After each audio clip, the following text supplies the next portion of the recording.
So, good afternoon. Thank you for waiting.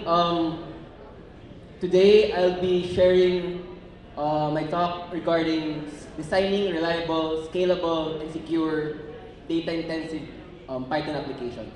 So, this may range from the usual data-heavy, data-intensive applications to big data, and later on, I'll share some practical use cases and strategies to help us manage our workloads at the same time the data and all the other requirements of the business. So we have some activities, so I'll need some volunteers later. Then during the activity, I'll share some concepts that will help you understand and appreciate some of the concepts. So let's begin. So this is going to be a short talk. No need to introduce myself because I want to focus on the details, especially the concepts that's involved in the slides. Alright, so let's start with understand the concepts.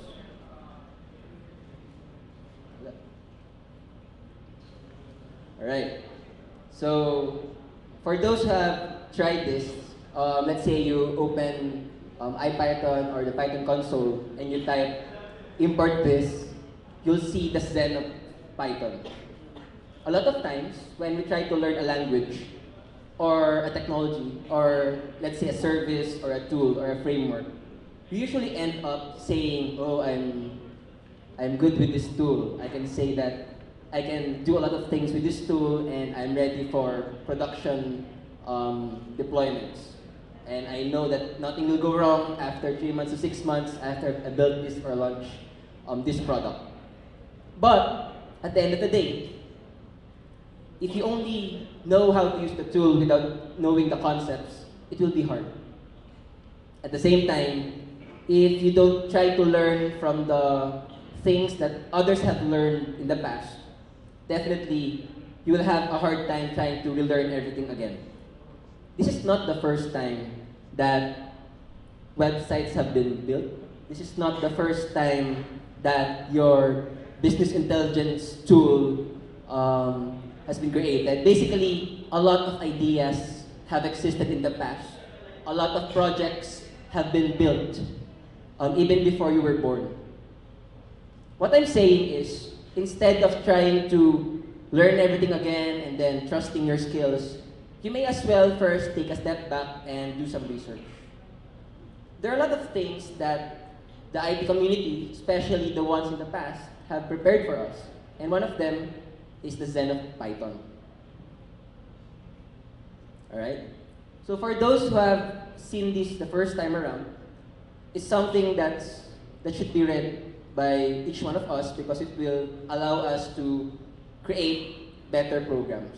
It will allow us to create better applications. Doesn't mean that it's just appropriate to this kind of use case. Basically, it applies to all types, to a lot of types of work that we need to do in the future. So let's try to read some of the lines here. Alright, so beautiful is better than ugly, explicit is better than implicit, simple is better than complex. So even if I just read the first 3 lines, it will already allow us to think of ways how to improve the applications that we build. It's not just about the websites, the e-commerce sites, maybe some kind of ETL app or something. All of those systems, if you want those things to be maintainable and also extendable, following these rules will allow you to keep things moving forward without us always trying to refactor each of those applications. So later, I will go back to this slide again, and then I'll be able to share some of the details, especially on how this can be applied to the world of data-intensive applications. Right. In addition to that, I would like to mention again the importance of concepts. It doesn't mean that you have used Kinesis, or you have used Redshift, you have used DynamoDB, or some kind of Spark framework, or you have used some sort of cool tool. Doesn't mean that you're someone who can create and build and design reliable and scalable systems. You have to take a step back and understand concepts such as idempotence, linearizability, concurrency, real-time stream parsing, exploratory data analysis, complex event parsing, and other similar concepts. I won't explain all of these concepts in detail, but if you try to do some research, you'll realize how many more things you have to learn in order to get the job done. Sometimes, your CTO or your technical lead will just share some tools, hey, use this. But the research done outside of work hours, usually do not get shared to the junior developers or even the senior developers. So if you're a junior developer or a senior developer who have worked with CTOs or tech leads, try to take a step back and look at your tools and frameworks and see what concepts they're using, or at least they're trying to use. Alright? So, for example, you have real-time data streaming, and if you use the wrong tool for the job, because you just want to use the tool, you'll end up creating a lot of problems for your company.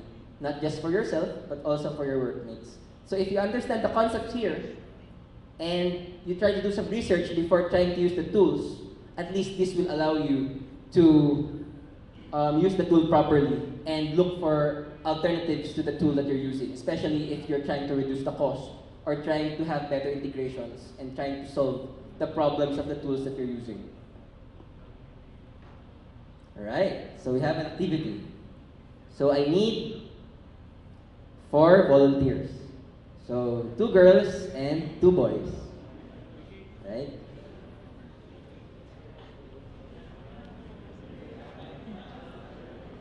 Alright, so I'll forcefully select some volunteers. I know the names of some people here. Okay, so alright, there's Jaira. Alright, come here in front. Alright, so that's very random. Yeah. Also, Ange, the seatmate. Alright, so come here. So there's Royce, and then Von. So come here. I wasn't joking when I said that there's some kind of help. Alright, so come here.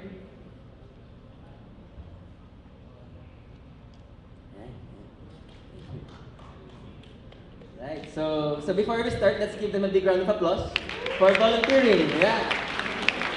Alright, so sikat na kayo. Alright, so here. So for the 2 boys, so who are you? Can you introduce yourself? Hi, I'm Von from CBO, Complete Business Online, and our CTO. I'm Royce from CBO also, front-end developer, our CTO. I'm Jaira, RC. Hi guys, I'm Ange, junior dev. He's our CTO. CTO! So thank you for volunteering. So here are the rules. So can everyone who received the Python stickers stand up? Yeah, so I think we distributed an X amount of PyCon, I'm not sure if it's PyCon and Python stickers. So stand up, you should be around 40 or 50. So don't be shy, it's part of the game. Alright. So can you stand up for 2 minutes at most? 2 to 3 minutes.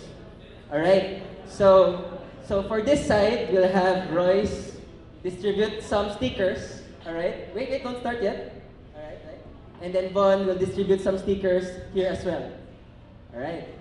So the goal of these 2 guys here is to distribute the stickers to those who have not received the Python stickers, alright? So that's the goal. So basically, whoever finishes first wins the game. So it's up to you how you'll strategize. You can basically instruct someone from the audience members on what to do so that you can speed things up.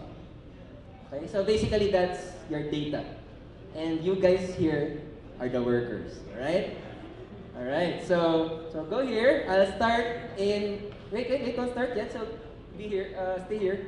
And then, so in 3 seconds, we'll have you, so for those who receive the Python sticker, stand up again, all right, or raise your hands.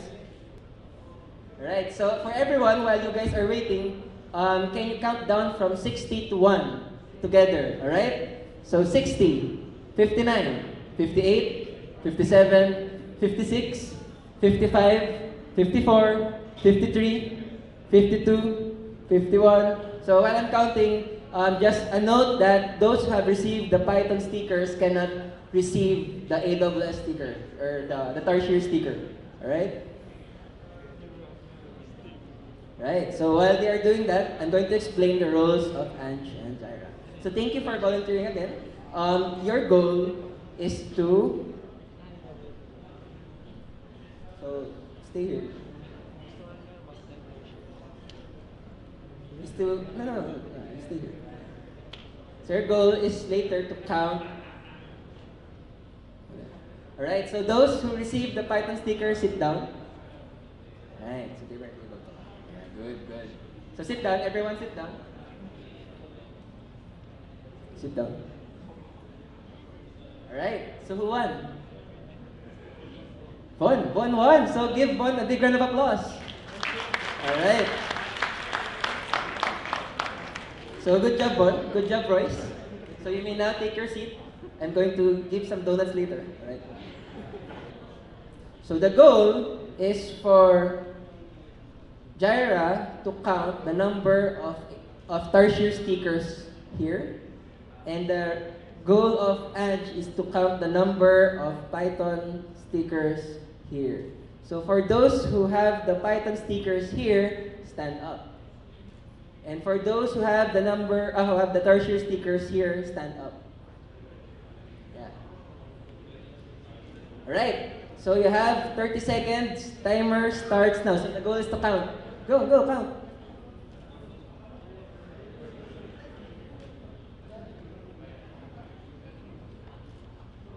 All right. Last 10 seconds.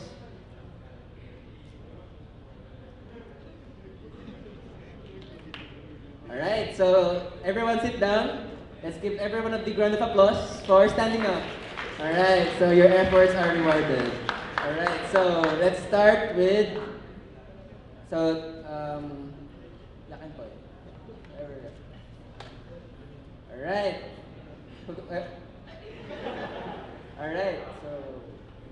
All right, so let's have Jaira tell us the number of people who's on this side. 26. Alright, so how about you? How many people? 19. Really? Okay, so, alright. So let's give them a big round of applause. I'll explain what happened. Alright, so let's give Anj and Jaira a big round of applause. Alright, so go back to your seats. Both of you are winners. Yeah, congratulations. Alright, so I'll explain what happened. Just a heads up that I think that there are 50 stickers distributed in both left and right sides. So maybe there are 6 people who are not here and the data got lost in the process. Alright? So that's one thing that we have to be aware of when dealing with data. Not just big data, even for smaller data sets. So our proud volunteers were able to help us tackle some of the issues when dealing with data, because sometimes it's also possible for someone to take 2 stickers. So when you try to count it again, it's hard for us to identify how many stickers were given away. But on my side, it would be more helpful if you were able to count the number of stickers here first before we try to share them. So there's no need to count again and know the source of truth. Alright? So if I can trust the numbers here, there should be some way for me to verify something got lost along the way. So the effort of Von and Royce, they were able to distribute the stickers, but if you can see, Von won, because obviously the number of people on this side is significantly less than the one on this side. So if you're dealing with less data, things will be faster as well. Practical applications. Yeah. So one, it's more it's much easier to deal with and process data when the data is smaller. So let's say you have a data warehouse, terabytes of data. If you need to analyze something, things will be faster if you try to get a chunk of it first. So when you're dealing with large data sets, the first thing you have to think of is, how can I simplify my task? How can I make things easier for me? So later, do not share your stickers to anyone. Do not paste it somewhere. I would like you to keep it because there's another activity later. And I'm going to teach you on one of the harder things when dealing with big data. Alright? So, thank you again, and let's proceed with the other parts of the talk. So, now that you have some sort of way to understand the concepts, as you can see, things can be explained much easier if we're able to have some kind of concrete example when trying to demonstrate a concept. Concepts do not need to be complicated. If you can explain that to your grandma, if you can explain that to your daughter or son, or I think we're young here, so your grandma or your mom, it's much easier for you to implement those strategies. Next, I'm going to talk about this important topic, the business side of things. Understanding the needs of the business is definitely the first step before trying to choose a tool, or even thinking about the technical strategy.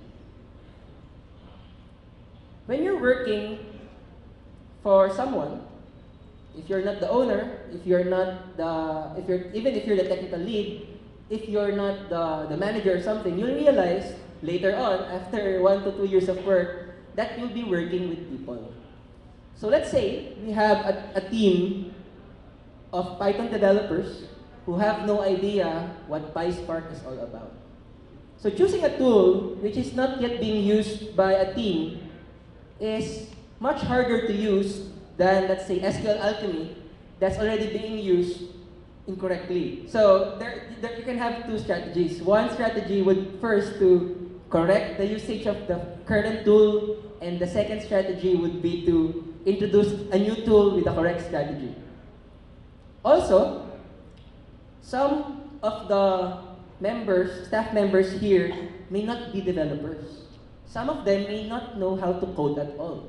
So being able to simplify things and understanding the needs of the other members of your team would help you create a strategy and an architecture that will help reduce costs and at the same time make the lives of the people around you better. Right? So now that you understand the needs of the business and the team, that's when you start trying to look for simplified illustrations. So what do I mean by that? The world is, life is complicated, life is hard. And one of the things to help us solve hard problems would be to simplify it. Dashboards simplify things for us. You cannot be considered great if you cannot even explain a complex thing to a simple thing. Dashboards are automated to make sure that, to help us speed up work so that there's no manual work to be done as much as possible, and also help explain something to the non-technical people. A technical person can be considered better if he's able to explain a hard concept to someone who's not technical. It makes other people work with you better. Other people will be able to work with you better.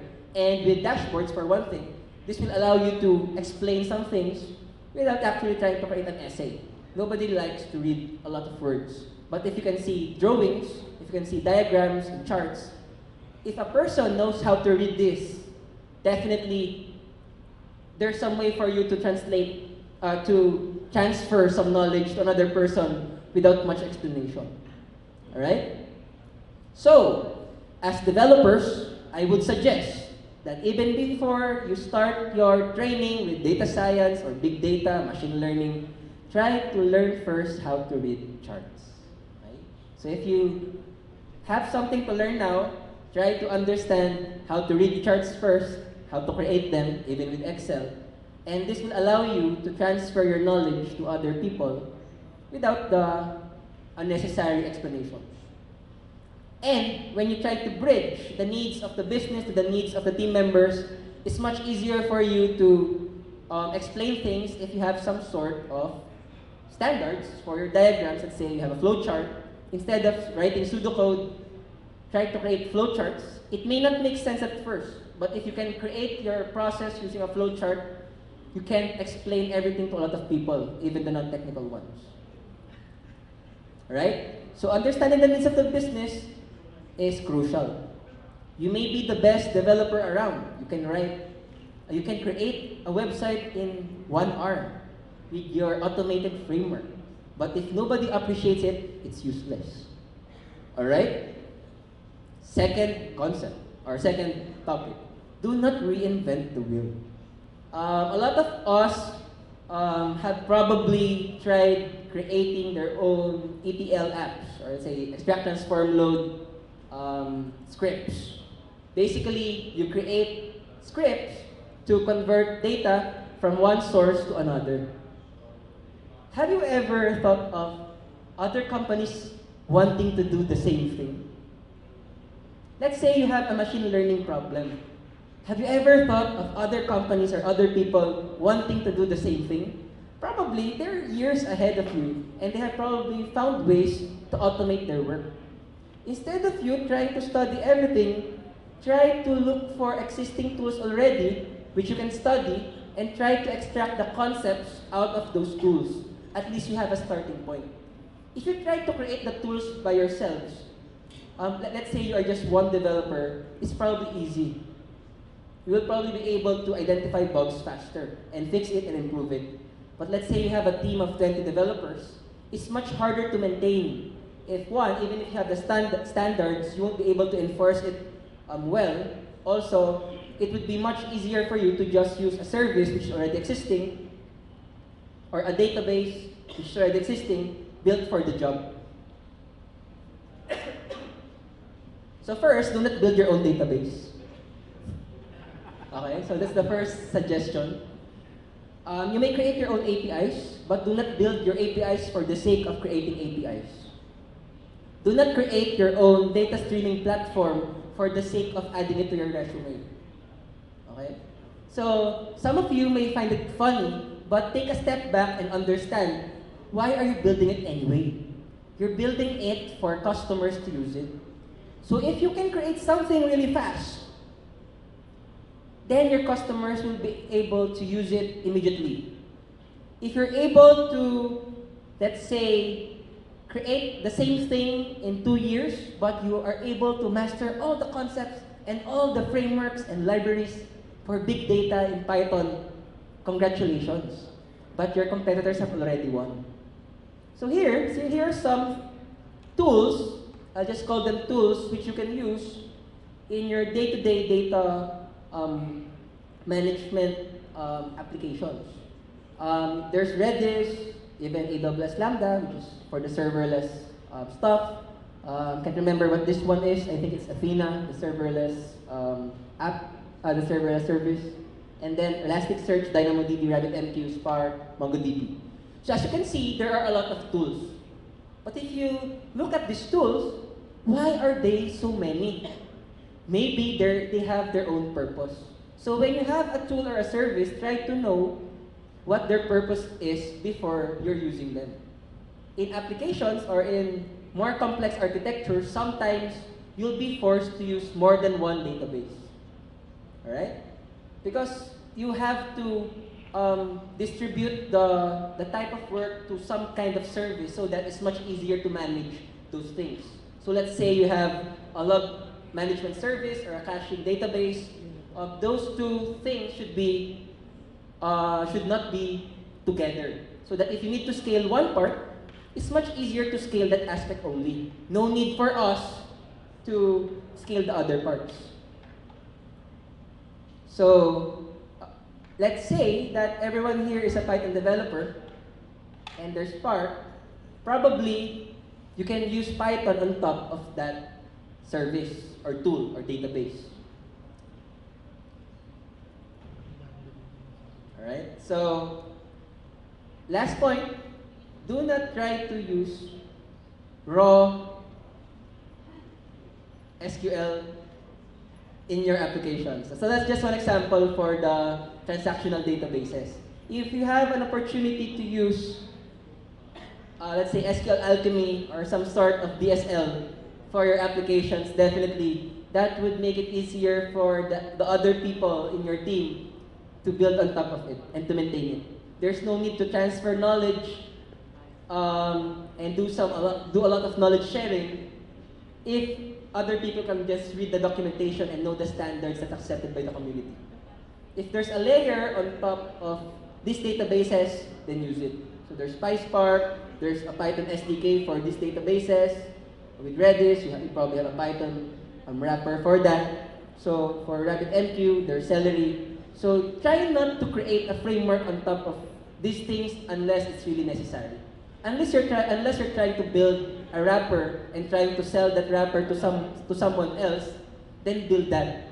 But if you want to build an application and you're trying to create a prototype in 1 month, try to use which is already existing. At least that wrapper will be able to help you solve a lot of problems already without you trying to reinvent the wheel. Alright? So Python's the best. So use it instead of using these ones directly. If you want to learn these databases faster, then use them directly. But when you're trying to build production applications, my suggestion, probably correct 80% of the time, would be to use the wrapper, which is already used by a lot of companies. Next, patterns. Right, so in addition to not reinventing the wheel, when you're doing your research, try to look for patterns. Try to look for patterns that other professionals have used. So let's say you have design patterns, you have architectural patterns. Even big data have patterns because first, there's a business need, and then there's the architecture, and this pattern will help you create the most optimal output for your application. If you try to create your own pattern, it's going to be a problem when you're trying to maintain it in the long run. So if you have a team, and your team members are aware of the patterns, and the frameworks are using these patterns to help the direction of that product or service, at least you'll be able to combine it with other patterns as well. If you try to invent your own pattern, it will be harder. And to give you an example, let's say something's better using, let's say you have to connect all of these tools. Before trying to learn these tools, try to understand the patterns first. There, you can easily find a way to look for other tools which may replace some of this. And to give you an example, in Python, let's say you have an ETL script using AWS Glue, Spark, S3, and using Python as the language. You can start with a proof of concept code that allows you to extract data from one source, process it, and save it in another data source. Alright? So at least you got the concepts right. Is this ready for production?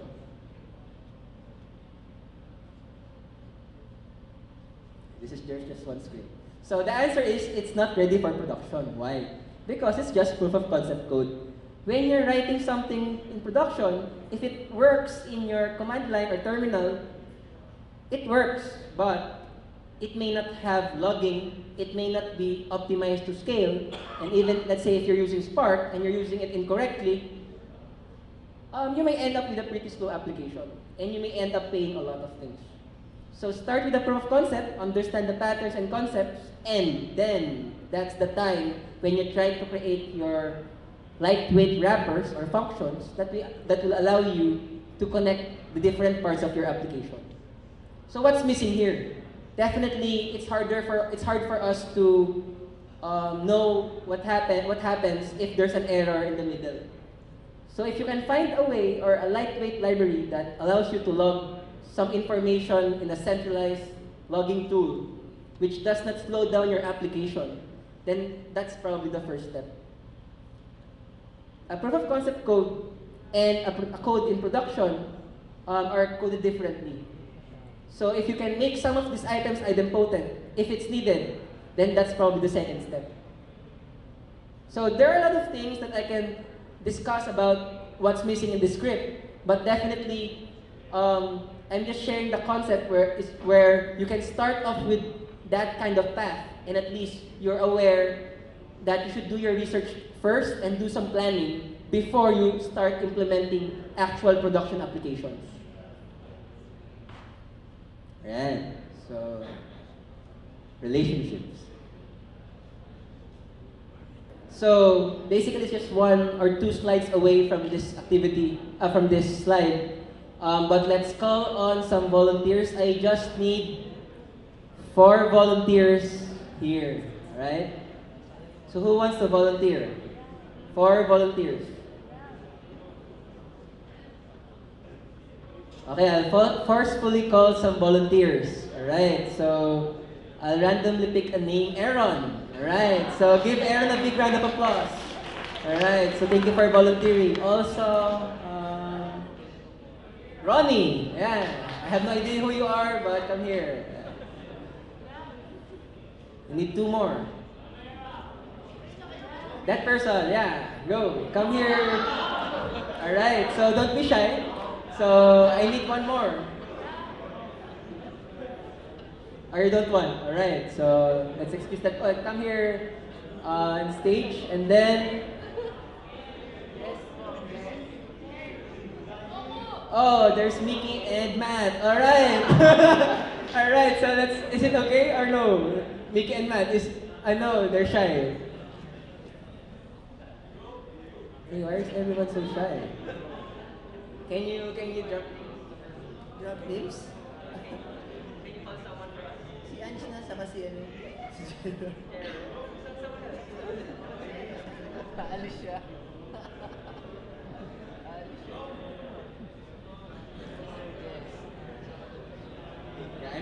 Michael, alright, I have no idea. Oh, you're here. So come here. I think you're the winner earlier, so congratulations. So stay here. And then 1 more. Royce, alright. So Royce, come here. So thank you for volunteering. Yeah.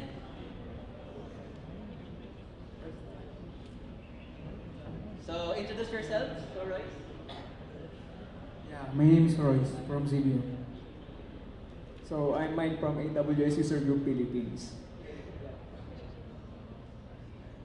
My name is Aaron, and I was forced to be on this stage. I'm Ronnie, forced volunteer. Thank you for volunteering. Alright, so here's the game. So this one is a bit harder because this one is about relationships. So can everyone with so just 5 seconds, can everyone with the with the tertiary sticker stand up? Oh, everyone. Stand up, stand up. Alright, down again. Then everyone with the Python sticker, stand up.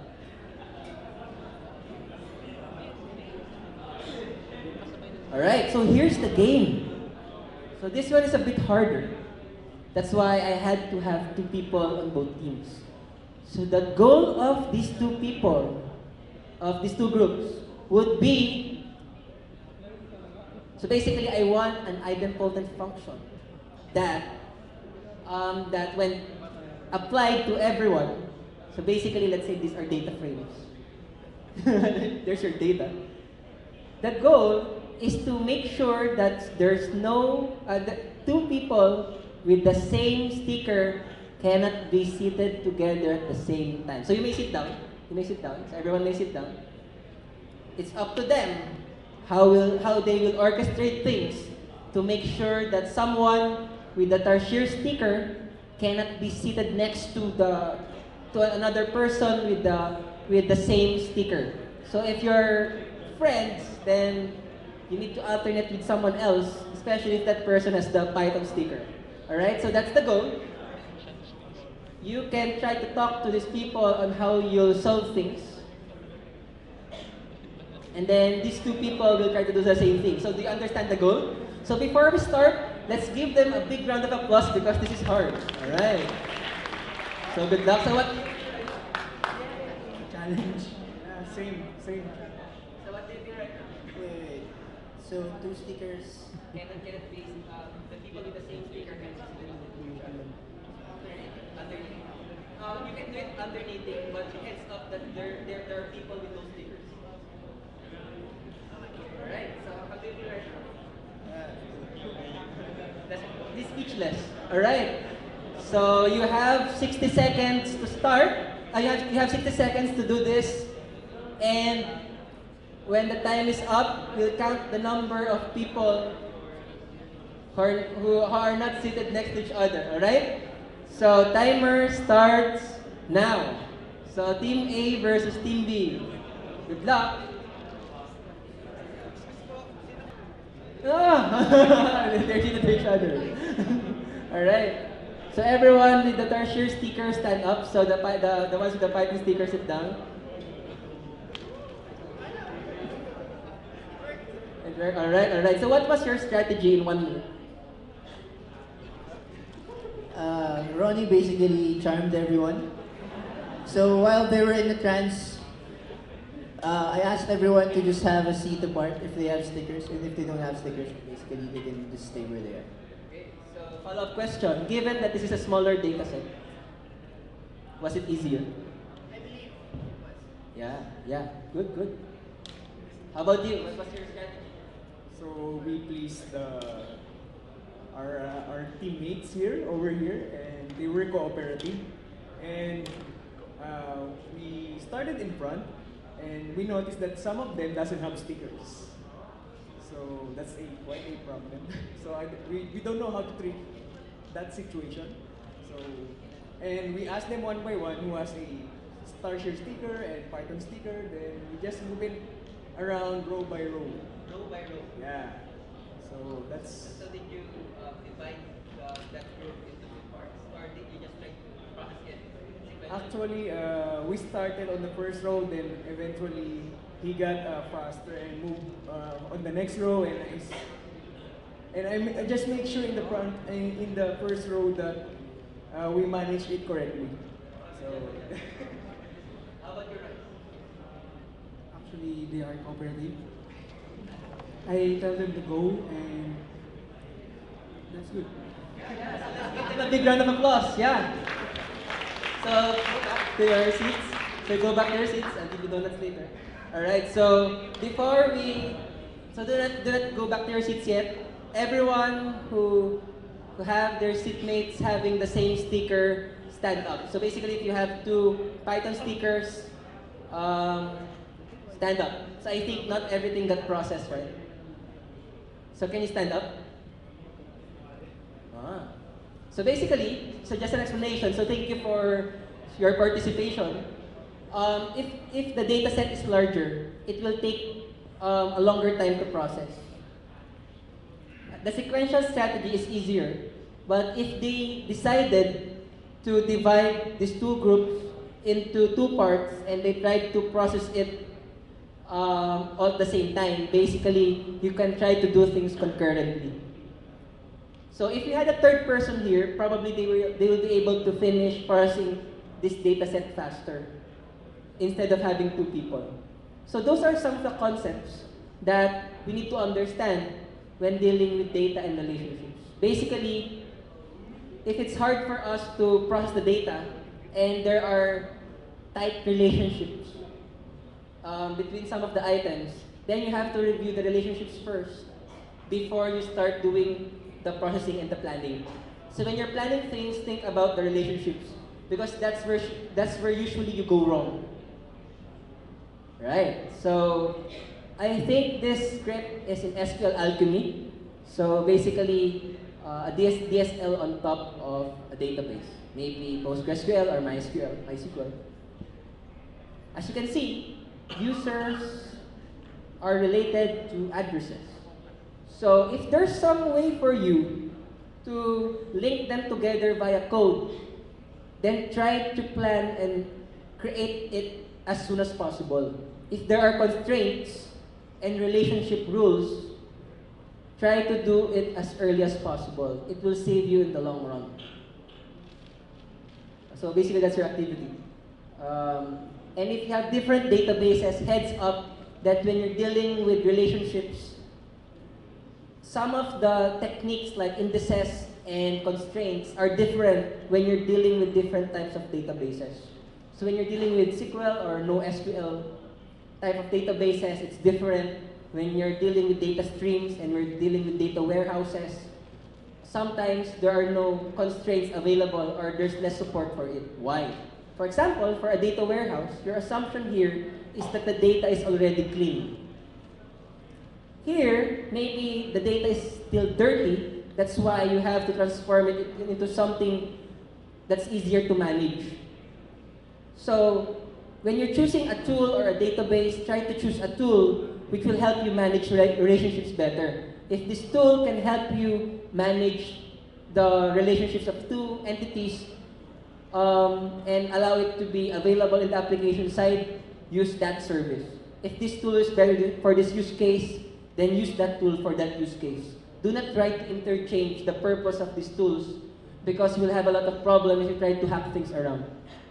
And then, also, these services,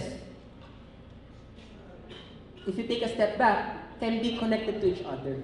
So let's say you have a lot of databases, like transactional databases. You can save it in a data lake and then transform it and then save it to somewhere else, process it, simplify the data, and use a business intelligence tool to integrate to that database. So if you know how these things work, if you have a good understanding of the services and tools and databases and frameworks, then it's much easier for you to plan things and create the architecture that will allow you to have the lowest cost and the best performance possible. Right, so let's go back to the Zen of Python. So errors should never pass silently. So basically you want to make sure that everything's logged. And just a heads up that when you have logs in your system, in your application side of code, application code, you have to understand the impact of logging the performance of your application. So if you can find a way to speed up the application with verbose logging, then that's better. There's also flat is better than nested. So basically, if you have nested JSONs, it's much faster to process. It's much easier to process something that's flat. So if you compare structured and unstructured data, my suggestion is to convert it into something which is simpler so that the processing time and the scripts that can be used can be simpler as well. And then, simple is better than complex, and complex is better than complicated. Basically, what we want to do is really understand the problem, break it down into different tasks, and understand what you really want to do. Basically, that's the difference between complex and complicated. So you may try to read online, but if you know that it's complex, and if you know if it's simple, and if it's complicated, then try to convert it into something which is simpler, and you'll be able to solve the problems faster. So, yeah, so basically you can learn a lot of things with the Zen of Python, and later we'll go back to it. Security. So, along the way, you did not realize that you were the data frames. So for one thing, it's also possible for some people not to collaborate at all. So even if, let's say, the volunteers told you, hey, split up, and someone was sleeping, then you can say that you have to handle that scenario as well. if someone was trying, so let's say I told someone in this team to not collaborate.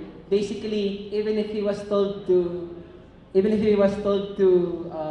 sit in a certain chair, then basically part of your strategy is broken as well. So if someone hacked into your database, if someone hacked into one of your data sources at rest, then you should be aware of the implications of that breach to your business. Basically, you're just not trying to protect the data. You're basically protecting your brand. So I won't discuss this slide in detail, but be aware that there are a lot of ways for people to hack your site or crack your site. And then finally, automate and scale. Time is valuable, precious, important. And everything that we try to do needs to be processed in the way that if we can automate the manual work that needs to be done, then that's better.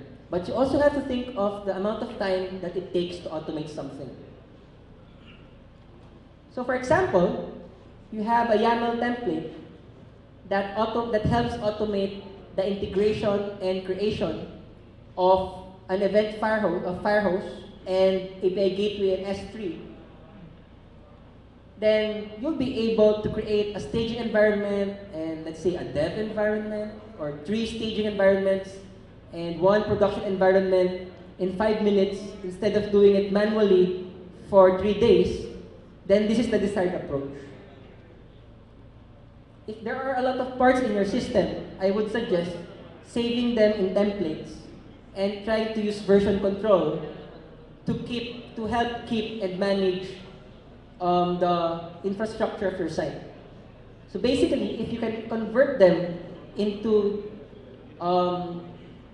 text files and you have changes in the future, basically you can store it in GitHub, Bitbucket, or Code Commit. And you can just use Git to help you keep track of the changes that were done in the past. And then for logs and events, just a heads up that you have to manage this. The data integrity part of logs and events is also critical. And with events, if you want to simplify things, you can use Python and Lambda for it, serverless, and this is just one example code using Python. Basically, the goal here is to try to simplify the data parsing part where you're just dealing with one event. As I said earlier, dealing with a big data set is hard. But if you're dealing with smaller chunks, then it's faster and it's much easier to code and process that part of the data as well. So going back, I think this is the last slide. The Zen of Python, an amazing read. Finally, now is better than never. Although never is often better than right now. Often better than right now. If the implementation is hard to explain, it's a bad idea. If the implementation is easy to explain, it may be a good idea. Namespaces are one honking great idea. Let's do more of those. So basically, one of the things that we can learn from this is, if you're dealing with a really big application, try to break it down, and then try to break down those items again, but make sure that there's some way for you to manage all of those ideas. If it's hard for you to explain something, it's hard for you to convert it into, say, a flowchart, and try to have subtasks for each task, then the coding part will be harder as well. It will be harder to debug. So here, if the implementation is easy to explain, it may be a good idea. So at least you can deal with complexity even in the part of the coding, even when you're coding it. All right? So basically, that's it. Thank you very much, and thank you to the volunteers as well. So thank you. Yeah.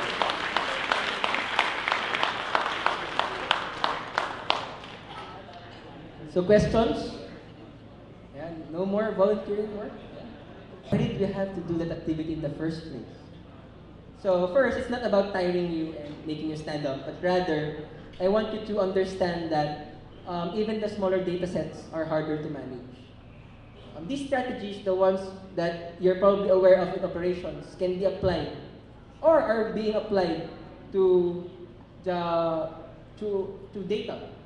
So let's say you have HA set up, and let's say that I only need one data set. You can try to explain it using smaller data sets, and you can apply it at work. So, or maybe you want to speed up work and you have to distribute the task into 2 people. Basically, there's a counterpart on the operational side. So basically, when you're processing data, try to do some research, and other ideas from other fields may help you.